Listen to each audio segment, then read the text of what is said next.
নিখোঁজের ১২ ঘন্টা পর গাছের সঙ্গে রশি দিয়ে বাঁধা অবস্থায় মিলল স্বজনের লাশ। বুধবার সন্ধ্যায় বাড়ি থেকে বের হন মেহেরপুর গাংনী পৌরসভার ১ নম্বর ওয়ার্ড যুবদলের সভাপতি আলমগীর হোসেন। এরপর থেকে খোঁজ পাওয়া যাচ্ছিল না তার। পরে বৃহস্পতিবার সকালে শহরাবাড়িয়া কামারখালী মাঠে একটি বাবলা গাছের সঙ্গে রশি দিয়ে বাঁধা অবস্থায় তার লাশ দেখতে পান স্থানীয়রা। নিহতের শরীরে ধারালো অস্ত্রের আঘাতের চিহ্ন রয়েছে। খবর পেয়ে পুলিশ লাশ উদ্ধার করে ময়নাতদন্তের জন্য মর্গে পাঠায়। ৩টা পর্যন্ত আমরা খোঁজাখুঁজি করে পাই নাই। এখন আসতেছি গাংনীতে, যখন বললো যে লাশ পাওয়া গেছে। একেবারে পরিকল্পিতভাবে এই পরাজিত শক্তি এই হত্যাকাণ্ড ঘটিয়েছে বলে আমাদের কাছে প্রাথমিকভাবে মনে হচ্ছে। লাশের পাশ থেকে পাওয়া চিরকুটে পরকীয়া সম্পর্কের জেরে হত্যার কথা লেখা রয়েছে বলে জানিয়েছে পুলিশ।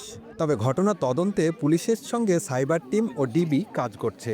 নারী ঘটিত ব্যাপারে কোনো কেউ কেলেম দিতে পারবে না। একবারে ভালো, ওর মতন ভালো ছেলে হয় না। এখানে সাইবারের শক্তিশালী একটা ইউনিট এবং ডিবির পুলিশ আমরা একযোগে একসাথে কাজ করছি।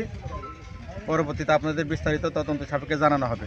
১.৫ মাস আগে দুবাই থেকে উপজেলার বাঁশবাড়িয়া গ্রামে নিজ বাড়ি ফিরে আসেন আলমগীর হোসেন। বেন ইয়ামিন, সময় সংবাদ, মেহেরপুর।